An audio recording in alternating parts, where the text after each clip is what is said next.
Welcome to the Holiness Today podcast. On this Archives episode, listen to Lecture 5 on the Doctrine of Atonement, given by Mildred Bangs Wynkoop at Nazarene Theological Seminary in the fall of 1979. The chapel message this morning was especially appropriate, I thought, to an understanding of ourselves as a Nazarene church. In fact, it's wider than that, but especially that it was true all practically all holiness groups that in the early part of this century, we were, the very purpose of existing was to preach to the poor, and not only just preach with your mouth to their souls, but to the whole person. So we were very, very much involved in this. In several ways, instead of my being out in left field, like some people seem to think, I'm kind of shocked at the middle of the roaders. I think they're drifting so far from our roots that to me they're the heretics, and I don't want to be hard on people this way, but I'm glad I was brought into this when I was very young, and then the church was young, because there's an understanding of what Nazarenism should be that I think that I miss in other people's knowing it, younger people's knowing it. They don't know about it. We've drifted from this, and I think we'll have to look a little bit as to why, and we'll be doing that. If you notice who it was who wrote the hymn, the last hymn we sung, did anybody notice who wrote that? Washington Gladden. And he was in the very middle of the social gospel movement. And about 1925, 30, something like that, after we had begun to kind of drift away from any social interest, I have had a lot of my teachers, and there was a lot of writing from the conservative groups against Gladden. He was an old liberal. He believed in the social gospel. But did you notice the wording of that hymn was so deeply spiritual, and I bet that echoed so much of what Tom Neese is the self now. All of this is appropriate to what we're trying to do here. Can I ask a question before you start? You talked about the chapel this morning. I just maybe you could help me at this myself at this point. I get quite disturbed over it. It seems like to me and I'm not saying that Dr. Neese was this way, but there seems to be an extremist viewpoint when it comes to this idea of ministering to the poor. And it seems like to me that I'm having a real struggle with this. I come away from what I hear this morning, and I'm not so sure that it's necessarily God talking to me or an individual leaving me with a guilt complex. Because when I hear sermons like that, and I've heard individuals talk about how much we need to give of our time and resources, I have a problem as to where you can say that the poverty level kids say, if I take the vow of poverty, who is to say that the way I live is not necessarily a vow of poverty to me? It may not be to someone else. And it seems like that, like this morning, he's coming from a different situation than a lot of other people. He's speaking from a man who's in an inner city ministry, and he sees things that necessarily some other individual may not see. I'm just having a real struggle with this. And I don't want it, if I do something, I don't want it to be done because I've been applied with a guilt complex. No. It's not necessarily God telling me.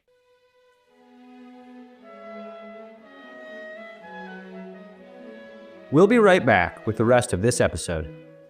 But did you know you can receive credit for listening to Holiness Today podcasts? Holiness Today podcasts qualify for lifelong learning with the Church of the Nazarene. To register for lifelong learning, simply go to learning.nazarene.org. The Lifelong Learning Registry provides Nazarene ministers the opportunity to record and report their efforts to develop and maintain a pattern of lifelong learning. Every Nazarene minister is encouraged to engage in a variety of lifelong learning activities. The code for Holiness Today podcast will be listed in the show description. This code can be utilized for this episode and any previous episode you wish to listen to. Thank you for being a listener and sharing in the ministry of the Church of the Nazarene. Now back to the rest of your episode. This would not be what he has in mind at all. He's not laying a line out and saying, "This is where we ought to be. We must not be here." He is talking to us as he has been talked to by the Lord about his responsibility. Now, all of us cannot go into the place where he serves, but most certainly, I believe that there are many people being called to that. That are not paying any attention to it. They're not willing to take that step. He's not even saying, I wish I could tell you all I know about this, because I can't, because it involves personalities. But if we can say this in a general way, and maybe you can apply it, we as a church, as a people, I don't mean the Nazarene Church, I mean as conservative people, as Christian people in the world, have begun to measure our approval by God in terms of our nice house and our big churches and everything that is kind of lush and rich. We say, God blessed me. I must be a special, because he's given me all this. And this is a very, very dangerous ideal to get. That sometimes we can allow our society to set our norms, our spiritual norms, our life norms. If we don't have certain pieces of furniture, if we don't have certain kinds of food, if we don't have, this is what we're after, rather than to see what our Christian obligation is to our fellow man, which may involve not buying that extra big TV set that we would like to have a bigger one than the one we had, or a better one than we have. Maybe that money ought to go to a place that is serving people who don't have anything at all, like this ma'am who had no place to live except they go abandoned building. Or that kind of world is so far away from most of us that we don't even believe it exists.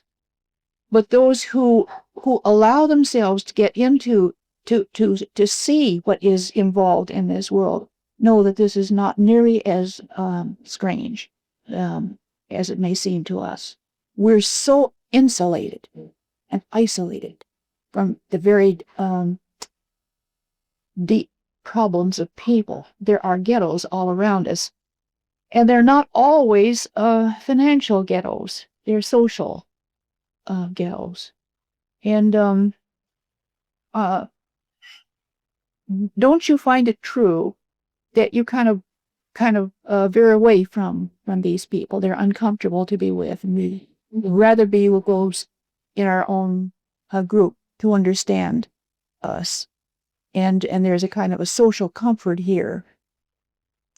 But I think as we look at Jesus' ministry, and we look at Paul's ministry, and we see, as he helped us to see, Wesley's, the two Wesleys, alertness, sensitivity to those who were in need, all kinds of need. And it was not merely seeing it, but actually doing something about it. He made thousands and thousands of dollars counted in pounds. But when he died, he just had a very few, just enough to bury him. He kept giving all the time, pouring himself out. That doesn't mean that we all have to do it that way, but we have to be, I think, willing to, and our priorities as we're making decisions about the level of life that we live, the lifestyle that we have. This is real to me. There are some things I'd like to have, and things that maybe I might have in the bank enough to buy, but I'm finding that, and this is kind of a confession, and I don't make it model, but there are some places, now some of my money is going to go into his work. I never saw the real reason for it before. There are some other places where it's going, instead of getting some of the comforts that I've sort of spent all my life hoping I'd be able to get all this time in life.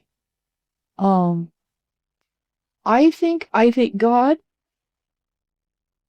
will continue to drive us to this point of responsibility, personal responsibility.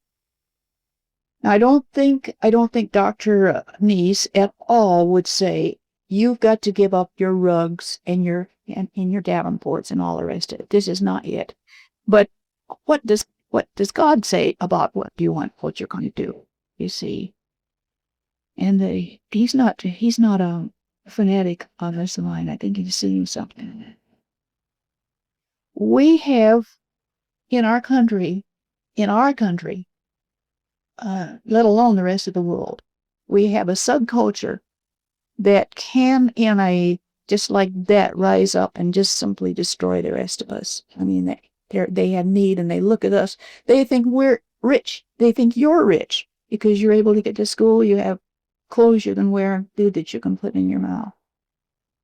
It isn't for fear, but it is a witness to Christ. How can we preach to these people if we don't have that kind of understanding of our stewardship? And this is our stewardship.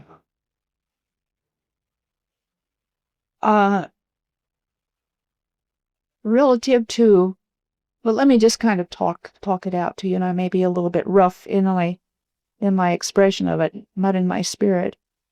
But maybe the guilt that we feel, that may not be, that may be self-induced, But there should be constantly, I think, in a sanctified person's life, an alertness to God's leading.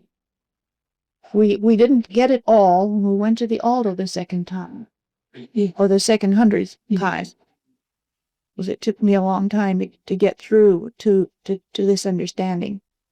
I didn't get it all there. There was a lot of work that had to be done in my sensitivity to others, because what the Holy Spirit does is to make us alert to others, not just to satisfy our own selves. Let me see now. Do I have the blessing? And did I get anything? But the unique thing the Holy Spirit does is to simply force himself through our lives, so that we are no longer self-centered, but alerted to other people's needs. People are very unpleasant. Man, I have had people come to the parsonage when we were pastoring and in the evangelistic field. They were so unpleasant. They were so aggressive, unpleasantly aggressive. And I would try to draw away from them. I wanted people who were more comfortable to talk to. But all the time they were calling for help. Maybe not the kind of help they thought they needed, but there was a call there. And if we can begin to feel a call. We talked about this in Trevecca, one of the Trevecca classes that I only taught once, I think. And we wanted to reach other people. And I challenged the class to listen, to really listen with our hearts. to those unpleasant students that were making trouble on the campus, that were antagonistic and all this. And I didn't get too much verbal response or even a smile from my class, but there was one girl, the most timid one on the campus almost. We could hardly get her to say anything. And the Lord was talking to her, and she looked around the campus and found someone that seemed to be turned away, that turned everybody away because this person was so defensive and so unpleasant. And she began to make friends with this person, just pushed her way in, not aggressively, but with interest and listening. And about a month after that, she came back to class and wanted to say something to us. And she was just radiant. And she had been able to win that person. As I recall, it was an ethnic, one of the ethnic groups. I don't remember whether it was a black or some of the others that were there. But she said, that person is my best friend, and they found the Lord.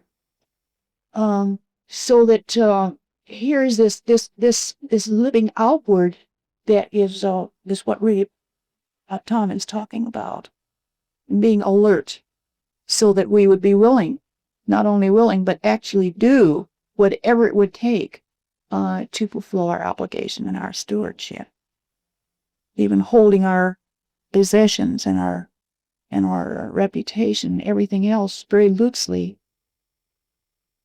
That I think is what he's getting to, so that if that guilt feeling doesn't stay with you, when you're away from him and it's just gone, then you can kind of conclude that maybe the Lord. But if there is that gentle inner voice that continues to kind of make us feel uncomfortable, not just you, but any of us, that we'll know that the Lord is talking to us, and we're very open and alert to it.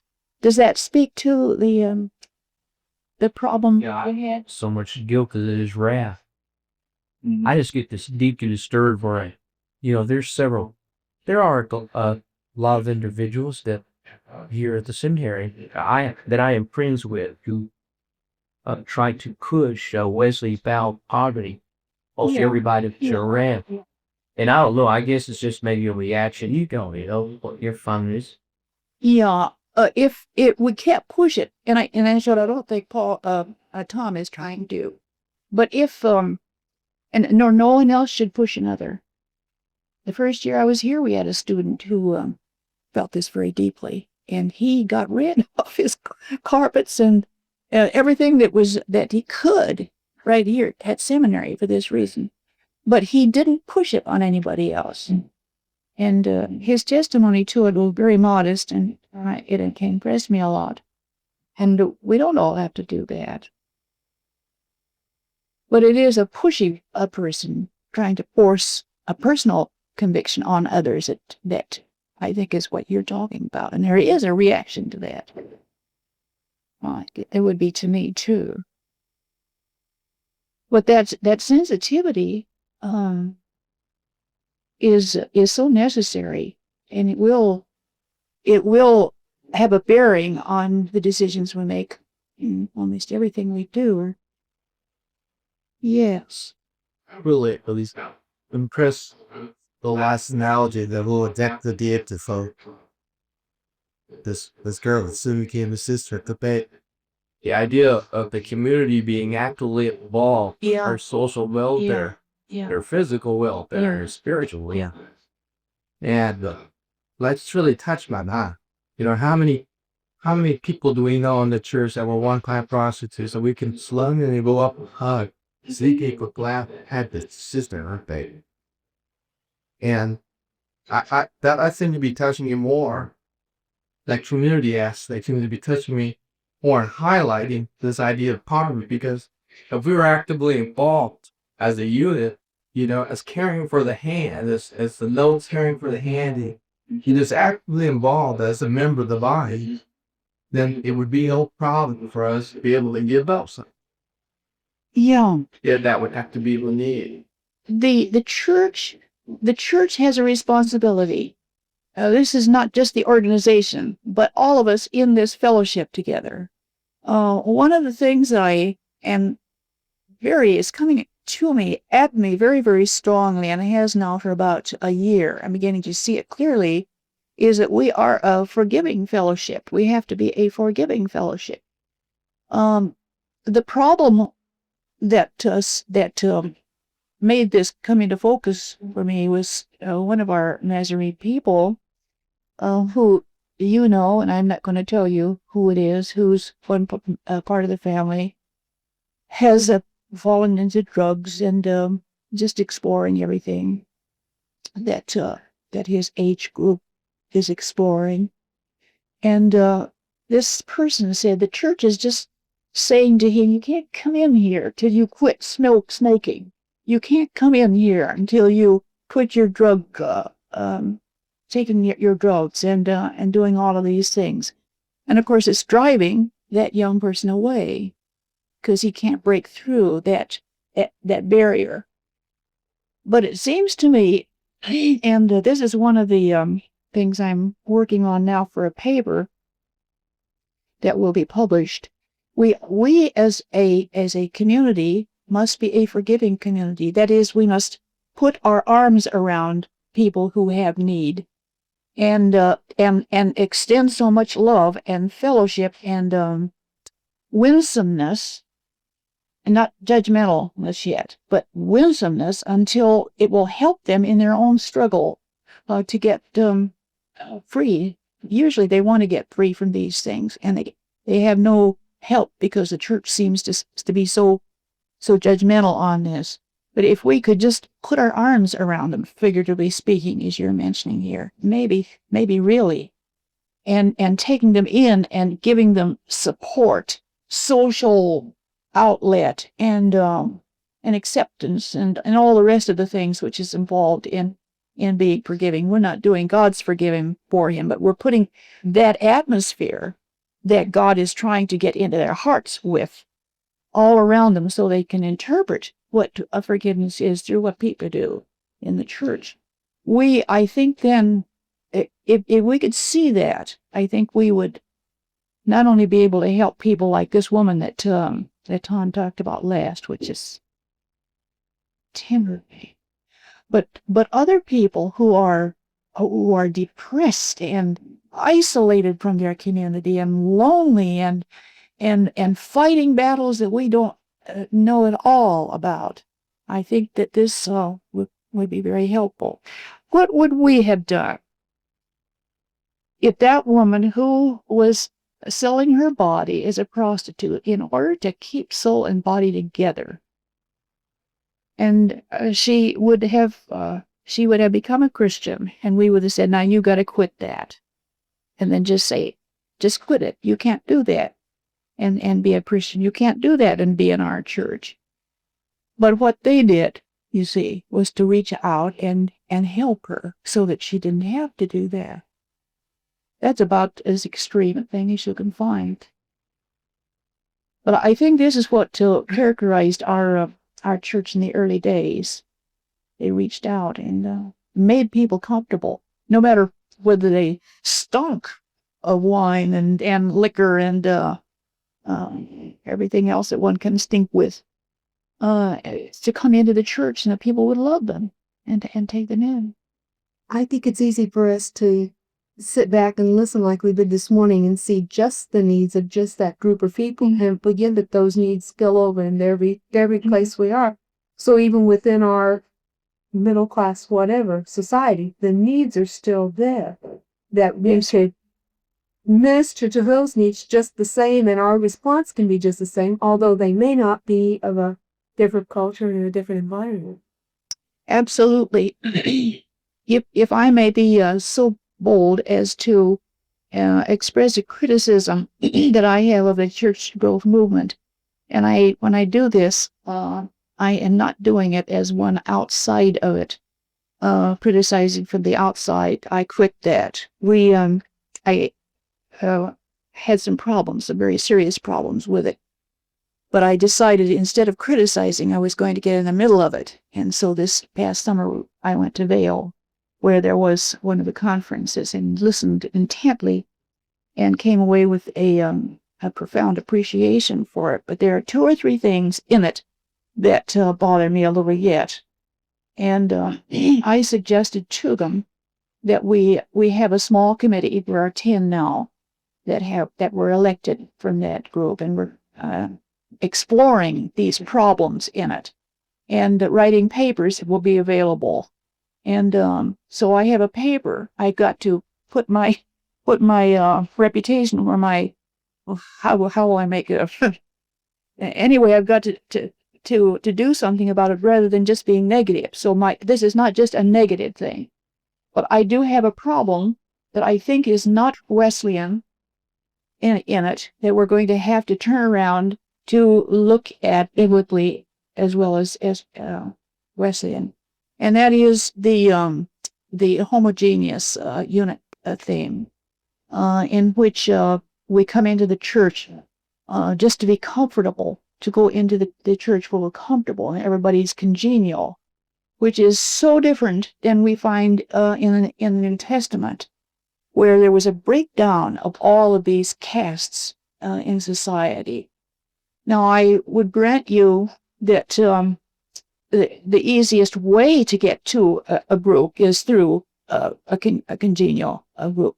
But that will have to change if we stay within the biblical concepts. It is to break down all these barriers between all people, so that there is not necessarily a comfortable feeling together, but together, under the lordship of Christ, we have this task of reaching out to others. We don't have to stay in a church to be comfortable and like everybody. We'll just die that way. But we have a task as a church, and that is to reach out and cross these barriers. They know where my problem is, and I'm not being untrue to them. I have very much appreciation for those who are doing something to reverse the loss syndrome that we're in as a church. But there are some things I think we have to watch. But this is right in the heart of what we're talking about, as so far as the Nazarene Church is concerned. This is where we were when we first started. And there were certain influences which we will be looking at that changed that and made us a little nervous. Well, and then when we talk about, like that statement this morning that he made about Dr. Brazil, about the idea of every board in our churches saying that every individual is welcome, from the poorest all the way to the richest, and we don't covet the beautiful buildings and things of our other churches. Does it necessarily mean that because... See, I'm having a struggle at the point, and I think this class will help, but I'm having a struggle with this idea of going back to the way we were in days gone by. I don't see where it necessarily means that because we have beautiful buildings now and a beautiful sanctuary, and maybe it is in the middle of a middle class area. I don't necessarily see where that means that there's anything wrong with that. That we need to go back down to our roots where we started, and go back to the way that Frazee necessarily did it in the Gordy mark. Can we make a distinction here between the reasons for what we do and the fact of what we do? If we can see the reasons, the motive, and check out a motive, which helped us in our early days, and if that motive is still alive and dominant, we're ahead, a long ways ahead. So that if we can justify our big churches, our fancy churches, by the same motive, then we don't go back to the glory barn. That would be a very foolish thing. You see, if we can make a distinction between these two. But it is possible to lose that essential motive with a new philosophy that has come from another source. and that is rich America, you see. We just have to be very careful that we keep the sensitive distinction between these two. No, I think some of the big churches that have put a lot of money in them served their community in a way that couldn't be served were it not for what they have put into it. Maybe not any wasteful luxury, but if they are serving, if they are breaking through and reaching a community with the same motive, then our churches are all right. You see. So in this course, it isn't a matter of going back to the way it was done, the methods they're taught, but to go back to the motive and check out on that motive and see whether we're still dominated by the motive or not. And then we'll want to look to see whether that motive was right. He took on me. Yeah, but I remember last course I had with you, Bob Bury, a lot. Bro said, no, Bob Bury. He's one of the elders over at the Fellowship for Cornerstone. And you had one phrase that just really stuck to my heart. Form always determines function. Yeah. Form of your service, the form of your attitude determines the function of your attitude, function of your service.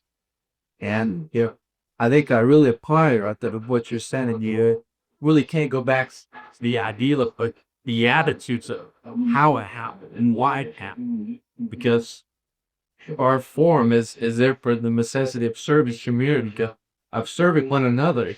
Our function is going to prove exactly that. There's no way it can be there. The form is not the way to maintain the original motive. Now I can turn this illustration around. There are some yet in our church that feel that we have been that we're backsliding because we wear different kinds of clothes, and the women cut their hair. I don't know, you haven't heard that for a long time, but that's we used to hear that. I can remember when I cut my hair. Man alive, it was.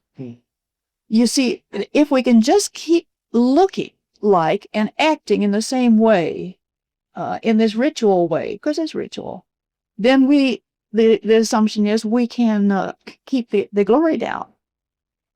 And you can see how that distinction has to be carefully made. I think the church has built in some of this conflict now with their stress on the education realms that was not there when they started. But the church saw the need for education. They saw the need for higher education. So they have pushed that. And now they are having to work with people who have this education still within the same motive type framework. Mm-hmm. Yeah. So that all the people that come in are no longer. Here's an interesting thing. When a poor person generally becomes a Christian, he begins to order his life differently, and it isn't very long until he's saving money and becomes rich. I mean, this is just the way it happens. Therefore, what are you going to do with that rich person until they get poor again? I mean, this has happened in the Reformation time, and all through history you'll find this is true. We mustn't forget the poor, but we must also, as you say, keep among that same motive in those who are rich. I was going to say something else, but I guess it's just as well forget. I'm talking too much. I appreciate your raising these questions, and your question is thoughtful, and I think one we have to consider.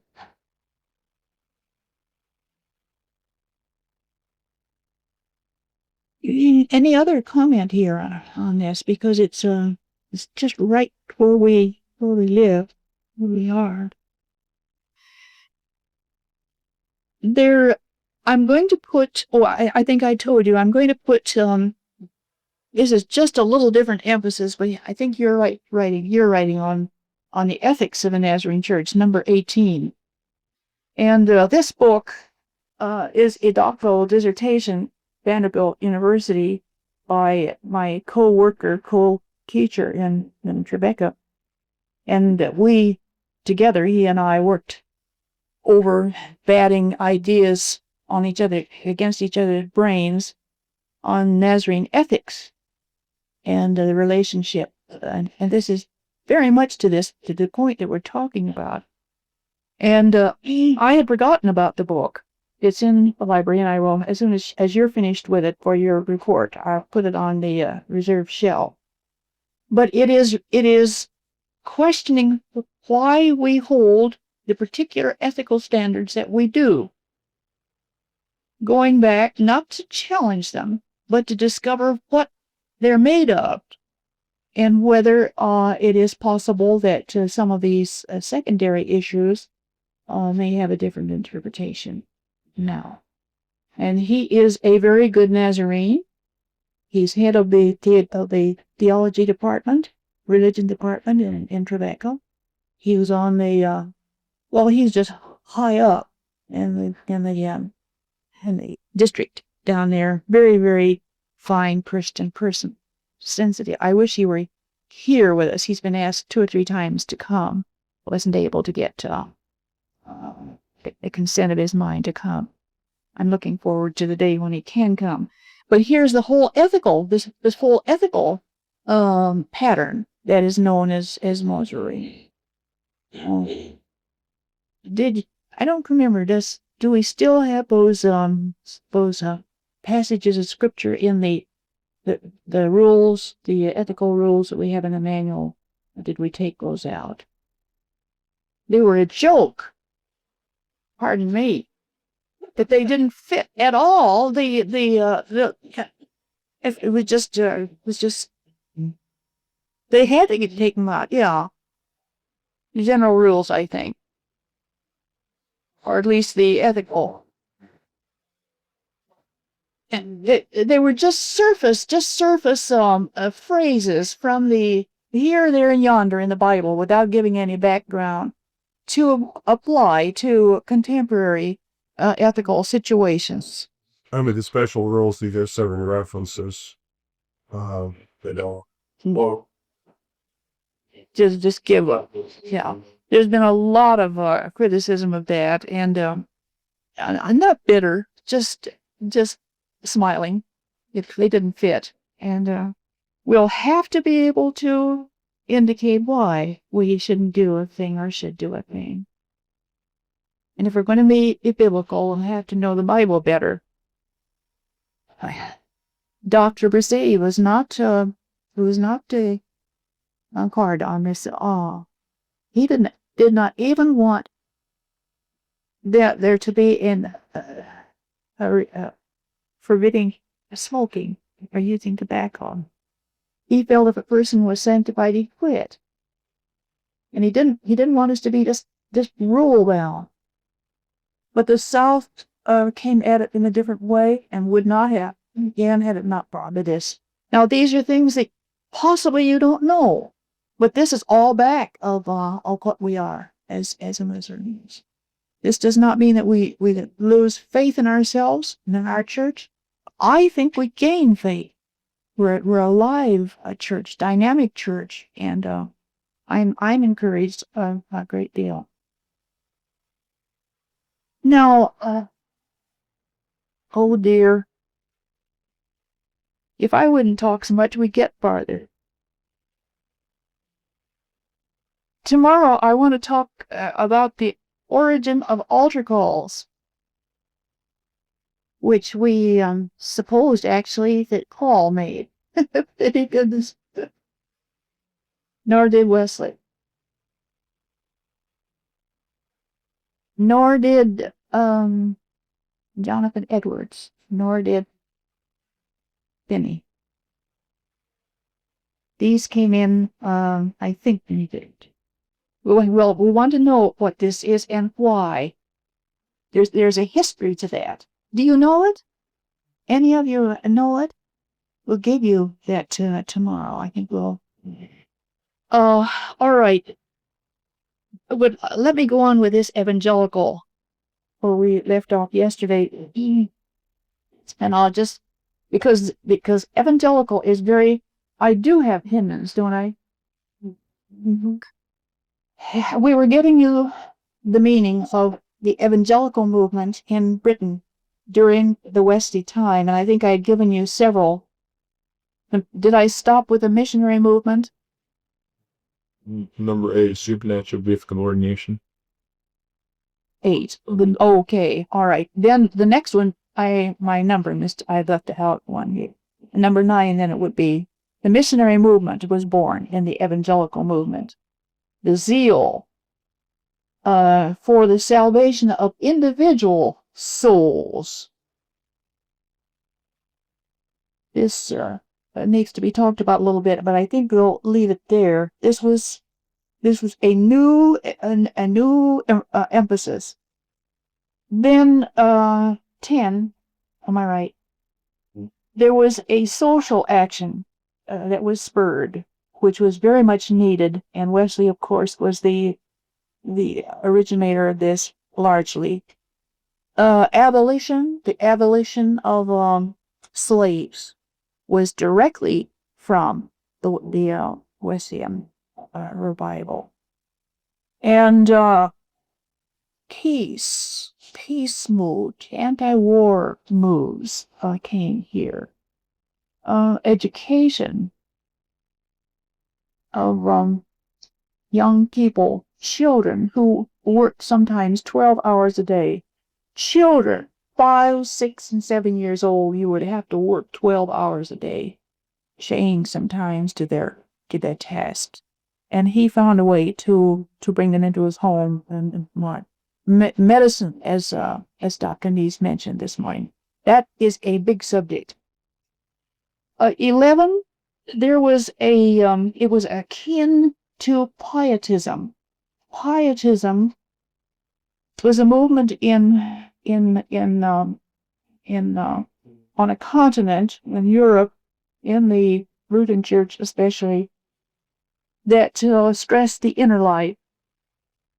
There were some mystical tendencies in it, and this began to move into Britain, into the Presbyterian Church, the Congregational Church, the Baptist churches. This pietistic inner mystical movement, knowing God personally, and launched new groups. This movement, and we won't give the reasons just now.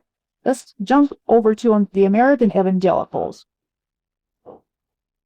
The first great awakening in America was about 1730 and 40. You see, Wesley was just beginning to move to find himself and his warmed heart.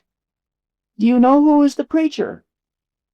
1730 and 40 here that was big enough to have this called the Great Awakening. Edwards. Oh, Edwards. Jonathan Edwards, who and George Whitefield, by the way. And these two people were both Calvinists. Jonathan Edwards especially strong on this. But the Lord was able to get through his preaching and the urgency of his message, and he was beginning to not to make altar calls, but as he preached, people would just fall down under terrible conviction as he preached. And of course, the people would gather around and pray with them. They didn't go to the front. But it was a tremendous thing. It resulted in new congregations. It resulted in many charitable organizations and education in America. Were his sermons typical of the one that I remember reading? So here's in the name of the guy. I wrote typical. Yeah, that's typical. Yeah, they're scary. And that, you could preach that today and nobody bat an eye.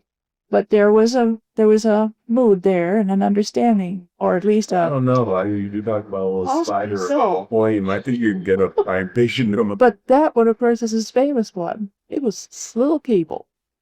That way. I've read that he preached that sermon in his home church where he's located and didn't have near the effect. Yeah. Hadley preached it away. That's interesting too. But surely we would see, perhaps, that it was God working these, and that really the kind of thing that was needed for those who were in need. But it resulted in not just individual conversions, but in social outreach of a Christian nature. The tension between England and American colonies, it happened during the time that Wesley was in England, and he didn't like to give the colonies any privileges. This tension eventuated in the American Revolution, and the revival spirit kind of cooled off during war times there. In 1800, we have an interesting date. It is the date for the second great awakening, evangelical awakening in America. The war was pretty well over, and there was a dearth of spiritual light. In fact, so many criminals were sent into the back country from the East Coast. This was their punishment. They sent them back to cut trees and doe farms. So you had a congregation back there. Boy. And in 1800, in Kentucky, among the Presbyterians, among the Presbyterians, at a time when there was a great spiritual revival, just simply broke out among the Presbyterians of all people. And there was a break there. The Cumberland Presbyterians in that area, in the Cumberland River area, were much more open to it and much more Arminian in their thinking, and that was the source of their denomination. And McCorkin, up by school down there, was a Cumberland Presbyterian to his death. During this time, the camp meetings started here. This is the first camp meetings in the world, I guess. They would gather together in big droves, and the story of the enormous spiritual tide that would rape over the thousands of people that would come is a story of excitement. And they would be under the trees, but when it got too hot or rain, they had to get some shelters, and so the tent type of thing just grew out of a need for that. And during this time, Timothy Dwight became the president of Yale. Yale University was a Christian school at first. Lyman Beecher, do you know these names? These were converted during this time.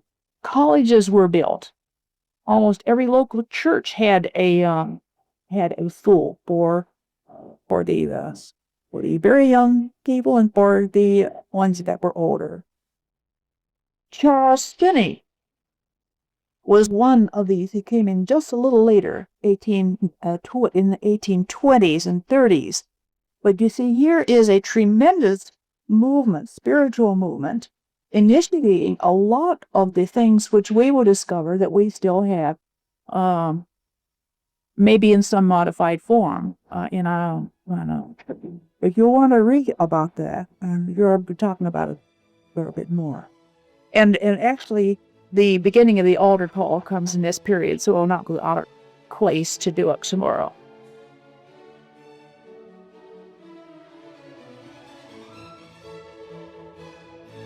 Thank you for listening to the Holiness Today podcast. If you enjoyed this production and wish to hear more, visit holinesstoday.org/podcast or find us on Spotify, Apple, and Google Podcasts.